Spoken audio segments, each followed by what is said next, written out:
Olá pessoal, então nós vamos continuar tratando dos parâmetros de linhas de transmissão, né? Na aula passada nós terminamos calculando a impedância de entrada, né?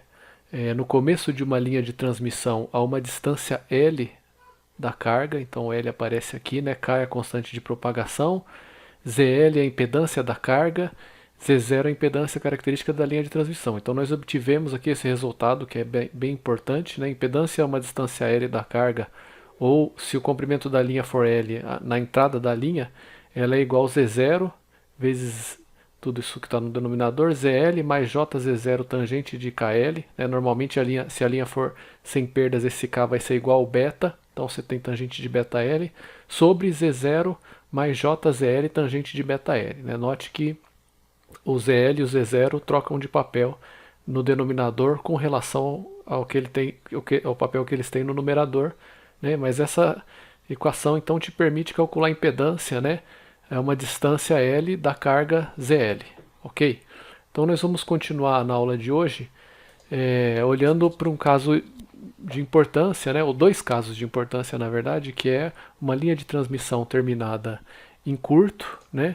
Então, se você tivesse aqui uma linha de transmissão com uma impedância característica Z0 e você terminasse ela, né, com um curto-circuito, então uma carga que é simplesmente um curto, o que vai acontecer com a onda que é refletida e qual que vai ser a impedância enxergada na entrada? Esses são parâmetros importantes aí que a gente precisa considerar. Né? Então, linha de transmissão terminada em curto.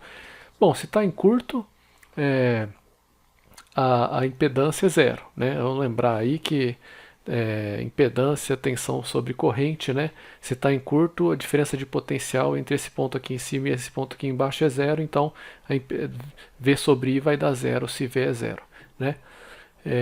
Se a gente simplesmente substituir ZL igual a zero na expressão anterior, a gente já obtém o resultado, ok? Simples o suficiente, né? Eu estou falando substituir ZL igual a zero nessa equação aqui, ele aparece aqui e aqui, né? O que nós obtemos é isso, né? ZL igual a zero aqui, ZL igual a zero multiplicado tangente de KL vai dar zero de qualquer forma aqui embaixo, né? Z0 no numerador corta com Z0 no denominador, sobra esse outro cara aqui. Então você vai ter JZ0 tangente de KL ou JZ0 tangente de beta L se o K for puramente real, que é o que acontece na maioria das vezes. Então note que a impedância é puramente reativa, né? Você tem puramente imaginária, não tem uma parte real, mas uma parte imaginária, podendo ser capacitiva ou indutiva dependendo de L, que é, né? Vamos lembrar aqui, se você escolher uma linha de transmissão com comprimento L, né? Então, desde aqui do gerador que vai estar aqui, ou da fonte, seja ela qual for, até a carga, você tiver um comprimento L, isso aqui é o comprimento da linha, ok? Então, variando o comprimento da linha de transmissão, né, ela estando terminada em curto, você pode enxergar aqui na entrada uma impedância de entrada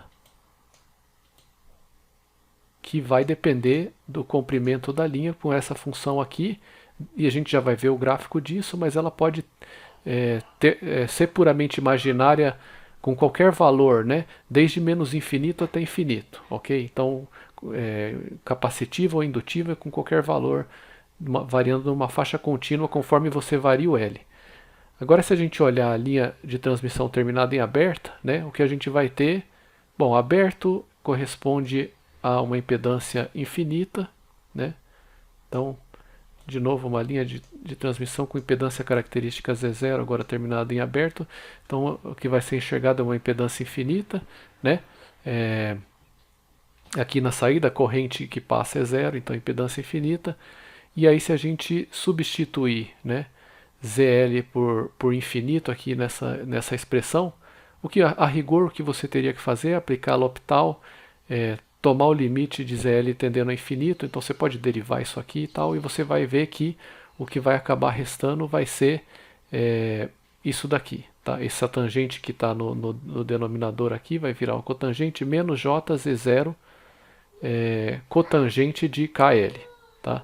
Então, só aplicar L'Hopital nesse caso aqui para a função para ZL tendendo ao infinito. Então também nesse caso a impedância é puramente reativa, então só tem parte imaginária, né? Esse J aqui não tem uma parte real somando aqui, podendo ser capacitiva ou indutiva também, dependendo do valor da cotangente, dependendo do L, né? Então se você terminar a linha em aberto e selecionar o comprimento aqui adequadamente, você pode enxergar uma impedância na entrada aqui, né, do outro lado do aberto, que dependendo do comprimento da linha vai poder ter algum valor que você deseja. Isso é bastante importante, vamos guardar isso aí.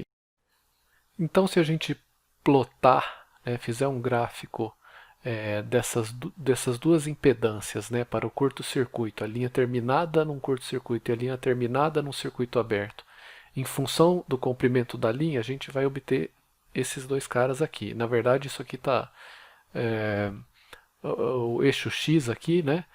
Ele está meio que normalizado, então não é simplesmente o comprimento L da linha, mas é beta vezes L, né?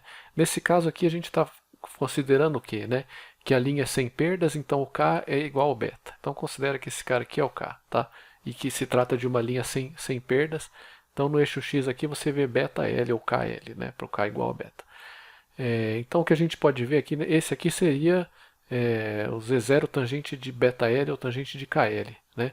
E você vê que o comportamento do tangente que a gente conhece, né? Da função tangente, nesse intervalo aqui, né? Em que beta L está entre 0 e π sobre 2, ou seja, para L, o comprimento da linha é entre 0 e π sobre 2 beta, né, você tem a impedância, aquela impedância de entrada que a gente calculou, variando desde 0 até infinito. Isso aqui tende a infinito conforme o comprimento da linha se aproxima de π sobre 2 beta. Né? Conforme se aproxima dessa linha tracejada aqui, isso tende a infinito. Então você pode ter qualquer valor de indutância reativo, né? Porque é J vezes Z0 tangente de beta L, mas qualquer valor entre 0 e infinito positivo, qualquer valor positivo. Então uma impedância indutiva nesse caso aqui. Se você aumentar ainda mais o comprimento da linha, acima de π sobre 2 beta, né, vamos, nessa faixa aqui, vamos considerar, né, nesse ponto aqui, né, a impedância se torna menos infinito e ela vai variar desde menos infinito aqui embaixo, né, até zero novamente, conforme beta L se aproxima de π, ou seja, L se aproxima de π sobre beta. Né? Então, nessa faixa aqui você tem valores desde menos infinito até zero. Então, uma impedância capacitiva em toda a faixa contínua, aí, desde menos infinito até capacitância nula. Tá? Lógico, né? Você sintonizar a linha para ter um comprimento bem específico pode ser um desafio e tal, mas deixando essa questão de lado, perceba que você pode, na entrada da linha de transmissão, se ela está terminada com curto-circuito, dependendo do comprimento da linha, ter qualquer impedância indutiva e qualquer impedância capacitiva. Isso é importante a gente perceber porque, né? Vamos juntar essa informação com aquilo que a gente falou há algumas aulas atrás, de que quando você está trabalhando em frequências mais altas, aqueles elementos de circuito que a gente normalmente utiliza, eles deixam de ter um comportamento que vai ser puramente indutivo, ou puramente capacitivo, ou resistivo. Né? Os efeitos parasitários passam a se tornar significativos e tão significativos quanto a própria impedância que é desejável ali no elemento em questão, e você não pode mais usar eles. Então o que acontece? Em altas frequências é comum se utilizar trechos de linha de transmissão terminado em curto ou aberto, com comprimentos projetados para você ter uma impedância capacitiva ou uma impedância indutiva. A gente vai ver na prática a utilização disso aqui quando a gente tratar do assunto de filtros passivos de radiofrequência usando linhas de transmissão, lá no capítulo do Poser que trata desse assunto, né? Filtros e tal. Bom, o mesmo comportamento similar, na verdade, né? Então essa é a impedância de curto-circuitos, ECC. Aqui você tem a impedância de circuito aberto, que como a gente viu lá, era menos E0 cotangente de KL, a reatância associada, né? Também puramente reativa. Aqui ela vai para trechos entre 0 e π sobre 2 beta, você tem a impedância agora com comportamento capacitivo, indo de menos infinito até zero, e aqui para comprimentos entre π sobre 2 beta e π sobre beta, nessa faixa aqui, né, você tem impedância indutiva, ok, desde zero até mais infinito. Tá? Esse comportamento você vê, lógico, né, tangente e cotangente são funções periódicas. Se você pegar outro período aqui, você vai ter exatamente o mesmo comportamento para terminação em curto e o mesmo comportamento para terminação em aberto que você teria aqui nesse primeiro período. Então você pode escolher o comprimento da linha apropriado aí, né, para ter o valor de impedância que você queira, tanto no caso do curto quanto no caso do aberto. De novo, isso é importante porque muitas vezes você usa a linha de transmissão terminada em curto ou em aberto para, em altas frequências, funcionar, né, como se fosse um elemento capacitivo ou indutivo, ok? Então a gente tratou desses dois assuntos aí, a terminação em curto e a terminação em aberto. Elas são muito importantes porque tem essa aplicação prática aí, né, para substituir, falando de forma bem curta, né, substituir capacitor, substituir indutor em alta frequência, né, além de outras aplicações, essa daí. Então, além disso, uma terminação de uma linha de transmissão que é bem importante é a terminação casada. A gente já mencionou brevemente, né? Então, de novo, imagina que você tem uma linha de transmissão, a gente sempre está desenhando assim, mas lembrando que ela pode ser um cabo coaxial, uma trilha de PCB, qualquer coisa desse tipo, né? Com impedância, uma linha CPW, né? Com impedância característica Z0, né? O que acontece quando ela é terminada, né? Quando a gente fala carga casada, a gente já mencionou o que isso significa. Ela termina numa impedância que vai ser impedância de carga igual à impedância característica da própria linha de transmissão.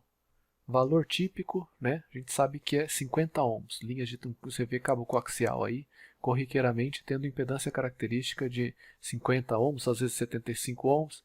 Né? Então, e o que acontece se a carga aqui tiver essa mesma impedância? Né? A gente já mencionou isso. Então, quando a impedância característica da linha é igual à impedância da carga, a carga é dita casada. Então, é assim que a gente se refere. Né? A carga tendo a mesma impedância que a impedância característica da linha, a carga é dita casada, ou a linha está casada com a carga. Nesse caso, o coeficiente de reflexão é nulo e, portanto, não há onda refletida. Então, vamos lembrar, né, que a gente define o coeficiente de reflexão como sendo, na carga, né, como sendo a razão entre a amplitude da onda refletida com relação, dividido, né, a razão com relação à amplitude da onda incidente. Então, se você tem uma onda incidente, né, proveniente aqui do gerador, que está se propagando ao longo da linha em direção à carga, né, foi gerado e naturalmente vai se propagar aqui com a velocidade de fase, que às vezes é a velocidade da luz ou algo próximo disso, em direção à carga, com amplitude de tensão V0+, quando, né, se você tiver, dependendo do valor de impedância aqui, vamos considerar o caso mais genérico, né, se você tiver algum valor de impedância aqui, pode ser que aconteça, né, que haja uma onda refletida. Então aí você vai ter uma onda contrapropagante com amplitude V0-, e aí o coeficiente de reflexão na carga, nessa posição aqui, né, o gama visto nessa posição aqui, era a razão da amplitude da onda refletida com relação à amplitude da onda, a amplitude da tensão de tensão da onda incidente. Né? E a gente derivou que isso aqui dava ZL, impedância da carga, menos Z0, impedância característica, sobre ZL mais Z0. Né? Se ZL for igual a Z0, dessa parte da equação você vê claramente, né, que o numerador dá zero, isso aqui vai dar zero. Tá? Se está casado, isso aqui vai dar zero. O que isso significa? Né? Que V0- sobre V0+ vai ser igual a zero. Então, V0- vai dar igual a zero vezes V0+. Portanto, V0- vai dar zero. Né? Só falando em termos de equação que a gente já deu para ver aqui. Então, V0- vai dar zero significa que não há onda refletida. Tá? Isso é meio que uma pequena demonstração bem simples disso aí. Se ZL for igual a Z0, não há onda refletida. Toda a potência aqui, toda a tensão, toda a onda de tensão vai ser transmitida para a carga. Né? Caso prático, a carga é uma antena, impedância de entrada de antena é um parâmetro que você pode calcular, né? Impedância de entrada da antena. Se essa impedância de entrada da antena for 50 ohms, né? Vamos supor que a impedância de entrada dessa antena aqui, uma antena de abertura, sei lá, ela for 50 ohms e a impedância da linha que alimenta essa antena também for 50 ohms, toda a potência que está se propagando na linha aqui vai ser transmitida para a antena, ou seja, a antena ela vai fazer com que essa potência seja transmitida para o espaço livre, mas você não vai ter nada refletido nessa situação. Então é algo que você deseja. Né? A impedância de entrada da antena ser igual à impedância da linha de transmissão. Isso a gente está dando exemplo de antena, mas pode ser qualquer dispositivo. Né? Imagina que essa linha de transmissão está sendo conectada aqui a um filtro, ao que for que seja, qualquer um dos componentes que a gente vai ver na matéria. Né? Se essa impedância de entrada do dispositivo que está aqui, né, não for igual à impedância característica da linha de transmissão, não vai haver reflexão na interface entre a linha e o dispositivo em questão. Tá? A gente vai ver um monte de dispositivo aí na matéria, né? Oscilador, filtro. Então, a carga pode ser a impedância de entrada ou a impedância de qualquer um desses dispositivos que nós vamos tratar depois. Mas é importante a gente ver o que acontece quando você conecta esses dispositivos com linha de transmissão, né? E perceber que há uma ruptura, vamos chamar assim, né, com relação à teoria clássica de circuitos, porque quando você analisa circuitos elétricos, você não está analisando reflexão e transmissão. Né? Aqui, de novo, por você estar trabalhando em altas frequências, dimensão do circuito ser maior do que o comprimento de onda, você tem esse comportamento ondulatório aqui. Então, se assemelha mais à teoria de onda se propagando no espaço livre, etc. e tal, né? Nesse sentido aqui, de que você vai ter reflexão e, então, voltando, né? Se a impedância da carga estiver casada, não vai haver reflexão. Então essa é uma situação desejável, né? Você mira nessa situação na maioria das vezes. Então, portanto, a tensão ao longo da linha vai ser composta só da onda propagante em direção à carga. Né? V0 mais elevado a JKL. Note que normalmente aqui você teria menos JKZ, mas se você substituir Z por menos L, isso aqui está correto, tá ok? Então, Z igual a menos L, usando aquela convenção de distância a partir da carga que a gente já comentou. A corrente vai ser a corrente total, né?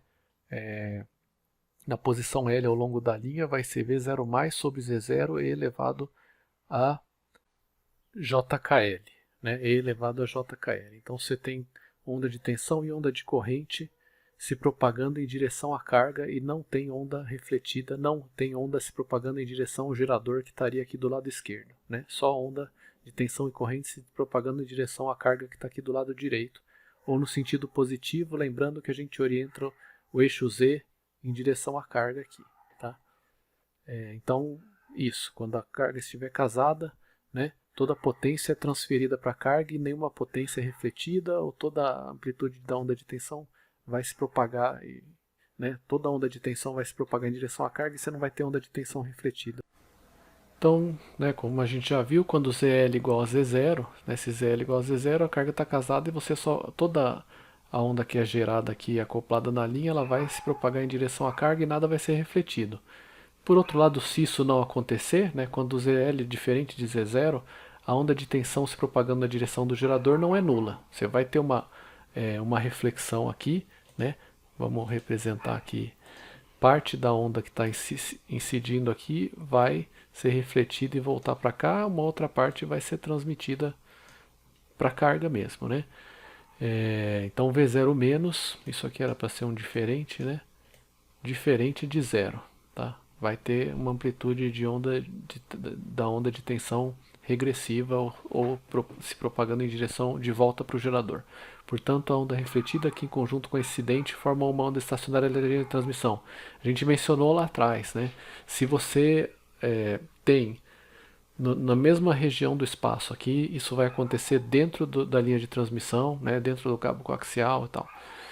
Uma onda se propagando num sentido e outra onda se propagando no outro sentido, Se essas ondas tiverem a mesma magnitude de amplitude, né, a amplitude dessas ondas tiver a mesma magnitude, você vai ter uma onda puramente estacionária, ou seja, ela vai estar paradinha, a superposição dessas ondas vai ser uma onda estacionária, que é uma onda que vai estar paradinha ali na linha de transmissão. Se as amplitudes não forem iguais, você ainda vai ter dentro da linha uma onda que tem uma componente, se é que dá para a gente chamar assim, né, propagante, e uma componente estacionária, ou seja, parte da onda está se propagando e parte está estacionária. Vai haver um envelope estacionário, né? A gente poderia se aprofundar mais nesse assunto, mas então, se houver onda refletida, vai ter uma componente estacionária ou vai ter uma onda estacionária aqui, um envelope estacionário ao longo da linha. Então, outro conceito importante é o coeficiente de reflexão em qualquer posição da linha. O que acontece aqui? A gente pode generalizar, né? O que a gente fez anteriormente foi considerar que a gente tinha uma linha de transmissão, né? E que ela estava terminada numa carga aqui, arbitrária, a princípio, né? E a gente calculou o coeficiente de reflexão visto aqui, nessa posição, na carga, né? Que a gente chamou de, a gente chamou isso daqui de gama, simplesmente, né? Às vezes é chamado de gama L, tá? Mas é importante dizer que ele é nessa posição aqui. Você pode generalizar esse coeficiente de reflexão, né? E calcular um coeficiente de reflexão em qualquer posição ao longo da linha. Então, o que a gente está chamando aqui de gama em função de L é um coeficiente de reflexão a uma distância L da carga, né? E aí você está generalizando e calculando o coeficiente de reflexão numa posição arbitrária, né? Aqui o que a gente obteve para o gama é ZL menos Z0 sobre ZL mais Z0, que a gente já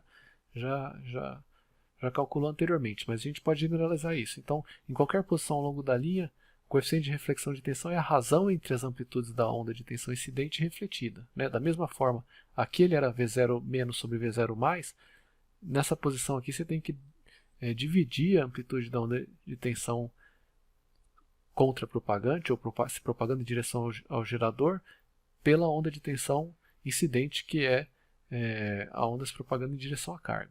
Então isso daqui, em vez de ser só V0 menos sobre V0 mais, vai ser V0 menos E elevado a menos JKL, né, que vai ser a amplitude da onda de tensão complexa, né, nessa posição aqui da linha, sobre V0 mais E elevado a JKL.